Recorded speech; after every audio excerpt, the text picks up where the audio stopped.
ഈ 4 നില കെട്ടിടം തകർന്നു വീണ് 2 പേർ മരിച്ചു എന്ന വാർത്ത ഞാൻ നേരത്തെ പറഞ്ഞു. ബുറാഡിയിലാണ് ഈ സംഭവം ഉണ്ടായത്. വിവരങ്ങൾ വിനീത വിജി നൽകും. വിനീത, ശരിക്കും കുറച്ചു പേർക്ക് പരിക്കേറ്റു എന്ന് മാത്രമായിരുന്നു ആദ്യം വിനീത പറഞ്ഞിരുന്നത്. എന്നാൽ ഇപ്പോൾ 2 പേർ മരിച്ചു എന്ന വാർത്തയും വരുന്നു.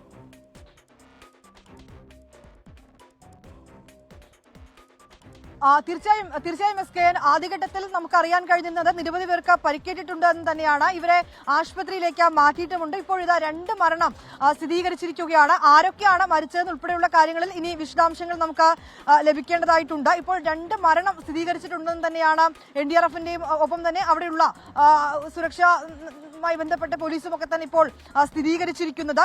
ഇന്നലെ രാത്രിയോടുകൂടിയാണ് ഈ ബഹുനില കെട്ടിടം നിലം പതിക്കുന്നത്. ഡൽഹി ബുറോഡിയിലാണ് ഈ അപകടമുണ്ടായത്. അപകടത്തിന്റെ കാരണം എന്താണെന്നുള്ളത് ഇനിയും വ്യക്തമായിട്ടില്ല. പക്ഷെ അതേസമയം കൃത്യമായിട്ടുള്ളൊരു അശ്രദ്ധ ഇതിൽ ഉണ്ടായിട്ടുണ്ട് എന്ന് തന്നെയാണ് BJP ആരോപിക്കുന്നത്. എന്താണെങ്കിലും ഈ ദുരിതം ഉണ്ടാക്കിയവർക്കെതിരെ, അശ്രദ്ധ കാണിച്ചവർക്കെതിരെ കടുത്ത നടപടി വേണമെന്നും MP മനോജ് തിവാരി അടക്കം ആവശ്യപ്പെട്ടിട്ടുണ്ട്.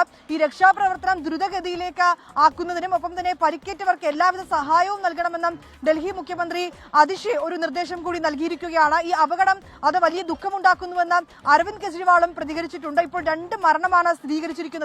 ആദ്യഘട്ടത്തിൽ ഏതാണ്ട് 20ഓളം ആളുകൾ ഈ കെട്ടിടാവശിഷ്ടങ്ങൾക്കിടയിൽ കുടുങ്ങിക്കിടക്കുന്നു എന്നൊരു സംശയമുണ്ടെന്നാണ് ഈ രക്ഷാപ്രവർത്തനവുമായി ബന്ധപ്പെട്ട NDRF അടക്കം പറഞ്ഞിട്ടുണ്ടായിരുന്നത്. പിന്നീട് 12 പേർ കുടുങ്ങിക്കിടക്കുന്നുവെന്നും 12 പേർ രക്ഷപ്പെടുത്തിയെന്നുമുള്ള റിപ്പോർട്ടുകളാണ് എത്തിയിട്ടുണ്ടായിരുന്നത്. ഇതിൽ ഒരു സ്ത്രീ ആദ്യം തന്നെ നമ്മൾ സൂചിപ്പിച്ചതുപോലെ അവർ പരിക്കേറ്റ് ഗുരുതരാവസ്ഥയിലായിരുന്നു എന്നും അറിയിച്ചിട്ടുണ്ട്. ഇപ്പോൾ ഈ പരിക്കേറ്റവരെയൊക്കെ ആശുപത്രിയിലേക്ക് മാറ്റിയിട്ടുണ്ട്. ഇതിനിടയിലാണ് ഈ 2 മരണം സ്ഥിരീകരിച്ചിരിക്കുന്നത്. ഈ അപകടത്തിന്റെ കാരണം എന്താണെന്നുള്ള ഉൾപ്പെടെയുള്ള കാര്യങ്ങളിൽ അന്വേഷണം നടക്കുന്നുവെന്നാണ് ഇപ്പോൾ ലഭ്യമായിരിക്കുന്ന വിവരം. SK. Okay, thank you.